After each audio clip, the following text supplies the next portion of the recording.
ആറളം പുനരധിവാസ മേഖലയിൽ 9-ാം ബ്ലോക്കിൽ താമസിക്കുന്ന ശാന്തയുടെ കുടിലിനു നേരെയാണ് തിങ്കളാഴ്ച പുലർച്ചെ കാട്ടാനയുടെ ആക്രമണമുണ്ടായത്. ഈ സമയം ശാന്തയുടെ മക്കളായ മിനി, സിന്ധു, ബാബു, ചെറുമകൻ അമൽ എന്നിവരായിരുന്നു കുടിലുണ്ടായിരുന്നത്. ശാന്തയ്ക്കായി നിർമ്മിച്ച വീട്ടിൽ വൈദ്യുതിയില്ലാത്തതിനാലാണ് മറ്റൊരു വീടിനോട് ചേർന്ന് ശാന്ത കുടിൽ കെട്ടി താമസിക്കുന്നത്. കുടിലിന് സമീപത്തുണ്ടായിരുന്ന ബാരലിൽ സൂക്ഷിച്ച വെള്ളം ഒഴുക്കിക്കളയുന്ന ശബ്ദം കേട്ടാണ് വീട്ടുകാർ ഉണർന്നത്. അപ്പോഴേക്കും ആന കുടിൽ തകർക്കാനുള്ള ശ്രമം ആരംഭിച്ചിരുന്നു. വെള്ളം ഉണ്ടായിരുന്നു. എന്നിട്ട് ഇത് പിന്നെ തട്ടി മറിച്ചിട്ടാണ് അകത്തേക്ക് കയറാൻ നോക്കിയത്. രാത്രിയിൽ ആന ഇവനെ എണീപ്പിച്ചു ഞങ്ങളെ. ഇവൻ ഉറങ്ങിട്ടില്ല, ഇവനക്ക് മിണ്ടാൻ പറ്റൂല. പൂട്ടയില്ല, കാരണം ഇങ്ങോട്ട് ലൈറ്റ് ചാറിലേക്ക് വട്ടം കാണാൻ വേണ്ടിട്ട് പിന്നെ ഈ വാതിൽ പൂട്ടയില്ല.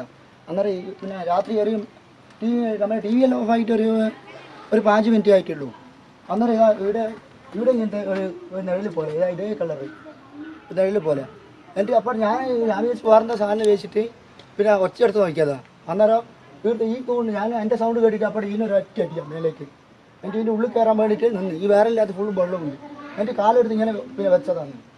എൻ്റെ അപ്പോൾ ഇവരെ ഒച്ചപ്പാട് കേട്ടിട്ട് പിന്നെ ആനയെന്ന് ചെയ്ത് ഇതിലെ പോയിട്ട് ഇവിടെ നിന്നിട്ട് അവിടുത്തെ മുമ്പിലത്തെ ചാർത്ത് അതും പൊളിച്ച് അവിടെ നേരെ പോയിട്ട് നേരെ പിന്നെ അങ്ങോട്ട് ഓടി. അന്നേരം ബേക്കിൽ പോകാം. അന്നേരം ഈ 5 പേര് ഇതിൻ്റെ അകത്ത് ഉറങ്ങുന്നുണ്ട്. വലിയ അമ്മച്ചിയും പിന്നെ പേരക്കുട്ടികളും സ്വന്തം മോളും. കുറച്ച് മുന്നോട്ടെങ്കിൽ 2 പിള്ളേരും ഒരു അമ്മച്ചിനെ ഇന്നലെ രാത്രി തട്ടു. അത്രയായിട്ട് എത്തിപ്പോയിന്. ഇതിൻ്റെ തുമ്പിക്കൈ എടുത്തിട്ട് ഇങ്ങനെ ആക്കുന്നുണ്ടായിരുന്നു. അന്നേരം ഞാൻ ഒച്ചയെടുത്തേ. എന്നിട്ട് അതിൽ തന്നെ പോയിട്ട് അന്നേരം ഇവർ 2 പേര് അങ്ങനെ ഇങ്ങോട്ട് ഓടുന്നുണ്ടായിരുന്നു രാത്രി. എന്താ സംഭവം? കാരണം ഇവർ ഇവിടെ പിന്നെ ഭാര്യ പ്രഗ്നൻ്റ് ആണ്. 2 പിള്ളേരുണ്ട് ചെറിയ. പിന്നെ 65 വയസ്സുള്ള അമ്മമ്മ. രാത്രി 12 മണിക്കാണ്. രാത്രി 12 മണിക്ക് ഇവരെല്ലാം കൂട്ടിയിട്ട് അങ്ങോട്ടോ പോയി മഴയും പെയ്തിന്. ഈ കാണുന്നില്ലല്ലോ ഒന്നിന്. കാരണം ഇന്നലെ മാത്രമേ കറണ്ട് പോകേണ്ടിരുന്നു. ബാക്കിയുള്ള ദിവസം എല്ലാം ഇങ്ങനെ പിന്നെ കറണ്ട് പോയിക്കൊണ്ടേ ഇരിക്കും. 8 മണിക്ക് പവർ കെട്ട് 8 മണിക്ക് പോയി കഴിഞ്ഞാൽ പിന്നെ ചില ദിവസം 9 മണിക്ക് വന്നെങ്കിലായി, ഇല്ലെങ്കിൽ കറണ്ട് ഉണ്ടാവില്ല.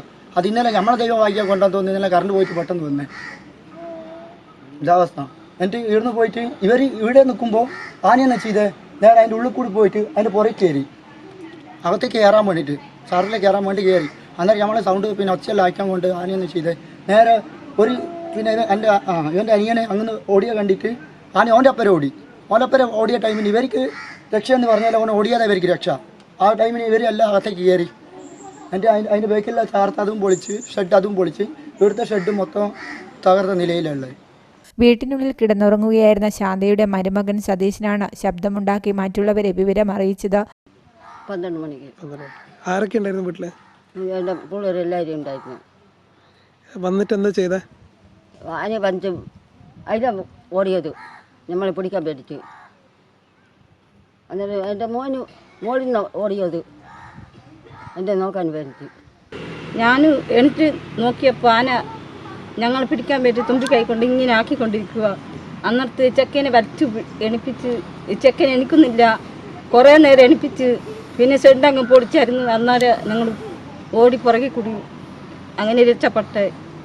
അല്ലെങ്കിൽ ഇന്നലെ രാത്രി തന്നെ മരണം ഇവിടെ. ശബ്ദം കേട്ട് സമീപത്ത് താമസിക്കുന്നവരും ഓടിയെത്തിയെങ്കിലും ഇവർക്ക് നേരെയും ആന തിരിഞ്ഞു. ഈ തക്കത്തിനാണ് കുടിലുണ്ടായിരുന്നവർ വീട്ടിനുള്ളിലേക്ക് ഓടിക്കയറി രക്ഷപ്പെട്ടത്. 2 വർഷം മുൻപ് തുടങ്ങിയ ശാന്തയുടെ വീടിന്റെ പ്രവൃത്തി 2 ആഴ്ച മുൻപാണ് അവസാനിച്ചത്. എന്നാൽ വൈദ്യുതി ലഭിക്കാത്തത് മൂലമാണ് ശാന്തയും കുടുംബവും ഈ വീട്ടിലേക്ക് താമസം മാറാതെ കുടിലിൽ കഴിയുന്നത്. ഈ കുടിൽ ആന തകർത്തതോടെ ഇവിടെയും താമസിക്കാൻ കഴിയാത്ത അവസ്ഥയിലാണ്. വനംവകുപ്പ് ഉദ്യോഗസ്ഥർ പട്രോളിംഗ് നടത്തുന്നുണ്ടെങ്കിലും ഇതൊന്നും തന്നെ ഫലപ്രദമല്ലെന്നാണ് സതീശൻ പറയുന്നത്.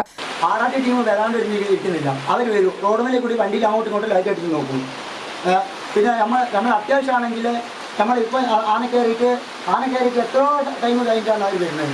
വന്നിട്ടാന്ന് പറയില്ല, വന്നിട്ടുണ്ടായിരുന്നു. അവർ ആന കയറി കഴിഞ്ഞിട്ട് എത്ര ടൈം ഷെഡെല്ലാം പൊളിച്ച് കഴിഞ്ഞിട്ട് എത്ര ടൈം നമ്മൾ ഇതിൻ്റെ ഉള്ളിൽ നിന്ന് പിന്നെ ഒച്ചപ്പാടാക്കുന്നതല്ലാണ്ട് ആന പോകുന്നില്ല.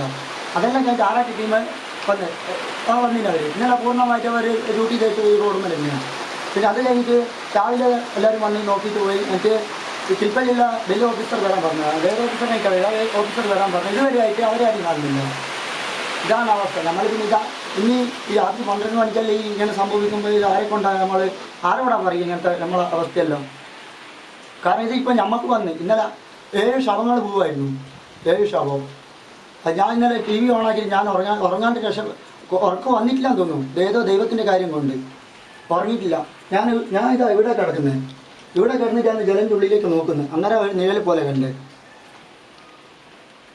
ഈ അമ്മച്ചി നിങ്ങൾക്ക് ഇപ്പൊ ആവശ്യം എന്താ? ഇത് ഷെഡ് നമ്മളെ ഷെഡ് കെട്ടി തരണം. അതെ നമുക്ക് നമ്മളെ ഷെഡ്, കാരണം വലിയ പൈസൻ്റെ മുതലാണ്. കാരണം ഈ വലിയ എന്ന് പറഞ്ഞാൽ ലക്ഷങ്ങളുടെ കോടികളുള്ളൊന്നല്ല. എന്നാലും നമ്മളെ മാന്യമായ പിന്നെ ഷെഡ് നമുക്ക് അതുപോലെ നമുക്ക് തുടർന്ന് കെട്ടിത്തരണം. പുതിയ വീട്ടിലേക്ക് മാറാൻ വൈദ്യുതി അടക്കമുള്ള സൗകര്യങ്ങൾ ഏർപ്പെടുത്തണമെന്നും അല്ലാത്തപക്ഷം ഈ കുടിൽ വനംവകുപ്പ് ഉദ്യോഗസ്ഥർ നിർമ്മിച്ചു നൽകണമെന്നുമാണ് ഇവരുടെ ആവശ്യം. കുടിൽ തകർത്തെങ്കിലും ജീവൻ നഷ്ടപ്പെടാതെ രക്ഷപ്പെട്ടതിന്റെ ആശ്വാസവും ഇവരുടെ മുഖത്തുണ്ട്. News bureau, Iritty.